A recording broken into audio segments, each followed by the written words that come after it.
வணக்கம் நேயர்களே, இன்னைக்கு வண்ணத்திரை நிகழ்ச்சியில் புகழ், ஜெய், சுரபி, கர்ணாஸ், ஆர்ஜே பாலாஜி, வெங்கட், மாரிமுத்து மற்றும் பலர் இந்த படத்துல நடிச்சிருக்காங்க. கவிஞர் பிரைசுடன் இந்த படத்துல முதன்முறையா சிறப்பு தோற்றத்துல நடிச்சிருக்காரு. வேல்ராஜ் ஒளிப்பதிவுல விவேக் மெர்வினோட இசையில இந்த படத்தை இயக்கியிருக்காரு மணிமாறன். தயாரிச்சிருக்காங்க சுஷாந்த், வருண் மணியன்.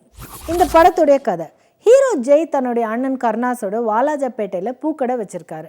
அவர் குடியிருக்கிற ஏரியாவுக்கு பக்கத்தில் இருக்கிற விளையாட்டு திடலில் அவ்வப்போது தன்னுடைய நண்பர்கள் பாலாஜி, வெங்கட்டோட விளையாடுறாரு.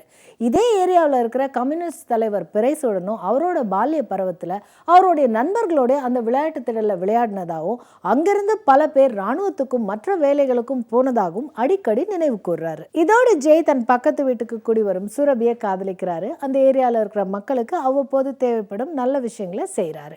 அதே ஏரியால இருக்கிற தப்பான அரசியல்வாதி அமைச்சருக்காக அந்த விளையாட்டு திடல்ல ஒரு கட்டிடம் கட்ட திட்டம் போட்டு ஜெயின் உதவியோடு அவருடைய நண்பன் வெங்கட்ட கவுன்சிலர் ஆக்குறாரு. ஜெய் ஆள வச்சு அடிச்சு கர்ணாஸின் உதவியோடு அவர் வீட்டில இருந்து வெளியே வர முடியாத அளவுக்கு செய்யறாங்க. இந்த சமயத்துல அந்த திடல்ல கட்டிடம் கட்டுறாங்க. இதை தெரிஞ்சு ஆக்ரோஷம் அடைகிற ஜெய், புலவர் பிரைசுடன் அந்த ஏரியா இளைஞர்கள் இவங்கெல்லாம் எப்படி அந்த திடலை மீட்டு எடுக்கிறாங்க அப்படிங்கிறது தான் இந்த படத்துடைய மீதி கதை. ஹீரோ ஜெய் அந்த ஏரியா மக்களுக்கு நல்லது செய்பவர், தவறுகளை தட்டி கேட்பவருங்கிறதுனாலேயே அதற்கு தேவையான உடற்கட்டோடும் தைரியமான எண்ணத்தோடும் திறமையா வசனம் பேசியும் நடிச்சிருக்காரு. ஹீரோயின் சுரபி, இவரும் தவறுகளை தட்டி கேட்பவருங்கிறதுனாலே இவருக்கும் ஜெய்க்கும் காதல் உருவாகுது.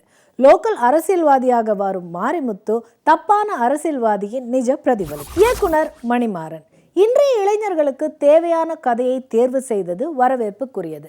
இருந்தாலும் அதை காட்சிகளாக்கும் விஷயத்தில் கொஞ்சம் பின்னோக்கி இருக்காரு. கவிஞர் பிரைசுடனின் கதாபாத்திரம் பலமானதாகவும் சிந்தனை உடையதாகவும் இருந்தாலும் அவர் பேச்சில் இருக்கும் வீச்சை இன்னும் கூர்மையாக்கி இருந்தால் புகழ் சாதாரணமானவன் என்பதை விட சாதித்தவன் ஆகியிருப்பார். மீண்டும் சந்திக்கும் வரை வணக்கம் கூறி விடைபெறுவது உங்கள் பிரியதர்ஷினி. நன்றி, வணக்கம்.